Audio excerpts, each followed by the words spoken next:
Welcome into Boxing Scene's top stories. You're on ProBox TV. When it comes to your boxing news, download the ProBox TV app and never fall behind. Well, Gennady Golovkin, Triple G, obviously standout middleweight, great boxer, not just as a professional, but also as an amateur, is now the head of that's right, World Boxing, which is attempting to replace the very corrupt and often criticized the IABA, the head of amateur boxing. Can he do it? That is the question. To help me answer it, Jimmy Smith in studio, joined by the champs, Paulie Malignaggi and Chris Algieri. When you look at the major problems for amateur boxing, we all remember Roy Jones in '88. It has been about the judging. What can Triple G do to fix it? Paulie, is there anything that can be done when it comes to the judging in amateur boxing?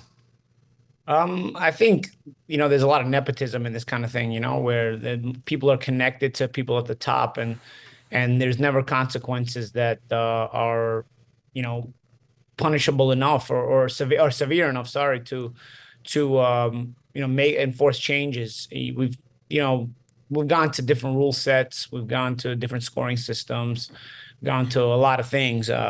The amateurs, unlike the pros, the amateurs pretends to care, but they don't. In the pros, they don't even pretend to care. They just do whatever they want anyway. So one way or the other, it's kind of corrupt. It needs a major overhaul. I don't know that Golovkin can be the guy to do it. He's certainly a well-respected figure in boxing, but that doesn't necessarily mean that he's going to have the methodology to do it. I mean, I feel like he would mean well. He's always come across as a pretty genuine guy, but this is a tough thing to do, man. And honestly, it's kind of difficult, because you're trying to change corruption that goes below all the layers. To bring you the example of another sport, I can remember Michel Platini in football. The fans who are soccer fans will understand this. Platini was one of the all-time greats in the sport of soccer, or football as they call it in England. And after he retired, they put him in charge of the UEFA region, which is the European region of right underneath FIFA. It's subjugated to FIFA. FIFA is the world organization, and UEFA is underneath FIFA as the European governing body there. And Platini was caught in all kinds of corruption scandals, and it kind of ruined his reputation, and he ended up getting kicked out of the position. So, I mean, I'm not saying that Golovkin's going to wind up being corrupt, but I am saying that it's a lot more difficult to fix something when it's got multi-layers of corruption, and especially in amateur boxing, it's not really at the forefront of something that people want to fix unless they have a direct involvement. So most of the mainstream doesn't even hear about this, and so there's. I don't know. I really don't know. I mean, you're happy for Golovkin that he can remain in boxing, and you're happy for Golovkin to have this opportunity, but you kind of, I mean, in the decades that I've been involved in boxing, this thing has never changed. And there's always changes of faces, changes of, people that are going to, do something about it, and nobody ever does. It actually ends up getting worse. So we'll see. Chris, it's the old joke. How many therapists does it take to change a light bulb? Just one, but the light bulb has to want to change, right? It's the idea that there has to be something on the inside making this thing change. To Paulie's point, Chris, do you believe that amateur boxing wants to change, or is it content in the situation it's in? I mean, Champ, you made a lot of great points in terms of, Golovkin taking this position. It's a monumental task. And I don't know, to your point, Jimmy, to your question, Jimmy, I don't know where this stems from. I don't know where the corruption, the inception of the corruption really is, or why. It's a deep-rooted thing that's been going on for decades.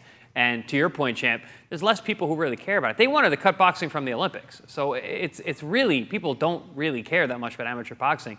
Meanwhile, it changes lives because it's a breeding ground for the future pros of the world.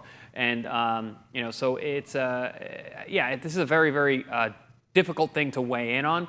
I also had zero amateur boxing experience. I never fought in the amateurs. I never fought locally, internationally, anything. So me weighing in is basically weighing in just like any other observer, and just what I've heard through the grapevine of very, very smart and historical people that I've dealt with.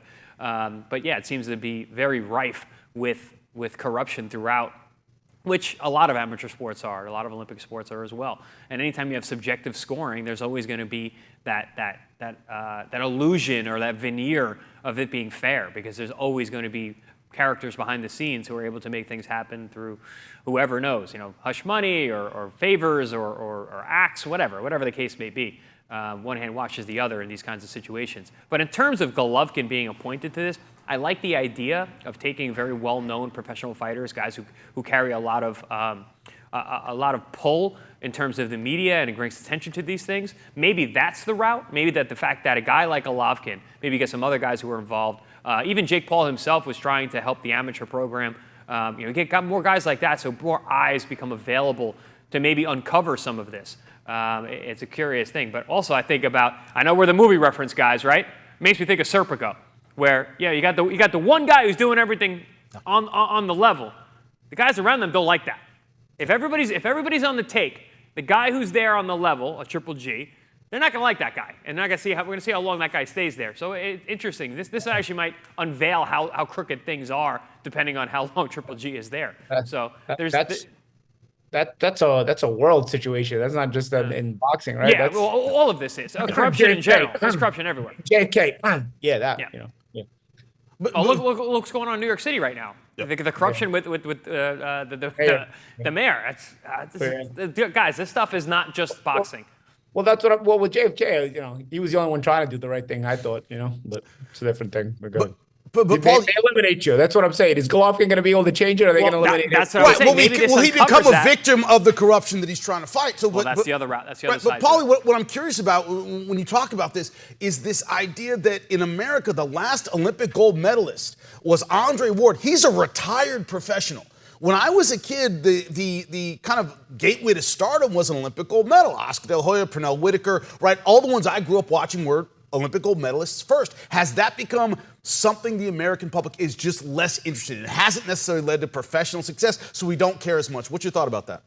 I think gold medals have led to a lot of professional success. I think the only Olympic gold medalist that I can think of that didn't become a world champion from the United States that was Olympic gold medalist in boxing, I think was Howard Davis, that offhand that I can think about. I think every other gold medalist that I'm thinking of off the top of my head has won world championships in boxing. So, whether they become the stars that was expected of them is different. You can see that, maybe David Reed and Mark Breland didn't become the level of stars that maybe were expected of them when they won the gold medal. But nonetheless, most gold medalists become world champions. The majority, at least from the United States, the majority. But this generation doesn't know that. They've never seen that. Is there a disconnect a little bit? Yeah. There's a disconnect there. And I don't know that that's a scoring issue or if that's a boxing issue, and honestly, it can run deeper than that because, we're finding out in boxing, you don't even really have to be that good or the best to be popular. So, and then we're seeing a lot of these Eastern fighters who win all the medals. They come with not a lot of push behind them because they're jumping right into big fights without gaining the notoriety first. And so their medals don't really translate into a lot either.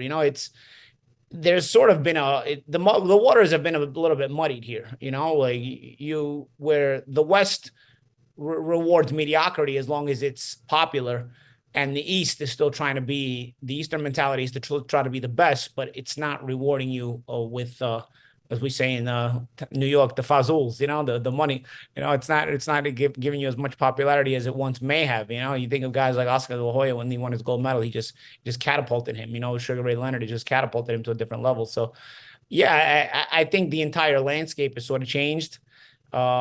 As far as the Americans not winning gold medals, yeah, I mean that could be sort of a boxing thing, a mentality thing. Listen, we still produce high level guys. But the gyms in America still attract a lot of the best fighters. But if you really think about it, a lot of the best fighters, even in American gyms, are now the fighters who are coming for training camps from foreign countries because, the sparring is here and the United States has become a hub for boxing. But is it producing the homegrown talent like before? Probably not. Is Golovkin becoming the president of world boxing going to change that? Probably not. I think that's a different thing altogether. But there's various things you got to fix. On the American side, you got to fix the way you're bringing up talent. On the world boxing side, you got to fix the corruption that's been seen in amateur boxing through all the years. Well, we'll see what Triple G can do. Anything he does that makes boxing news will be right here on ProBox TV. Always come here for your boxing news. Download the ProBox TV app and never fall behind. More news coming. Wednesday Night Fights. Dynamite action on Wednesday Night Fights every other Wednesday. Wednesday on your boxing channel. Coming up on your next Wednesday night fights, October 9th. Chris, Primetime Colbert, and Omar Super Salcido step into the ring for what is sure to be a barn burner. Live from the ProBox Event Center in Plant City. Get your tickets at ProBoxTV.com or take your chances at the door. Wednesday night fights. For more ProBox TV, scan the QR code on the screen or go to the App Store and Google Play. ProBox TV, your boxing channel.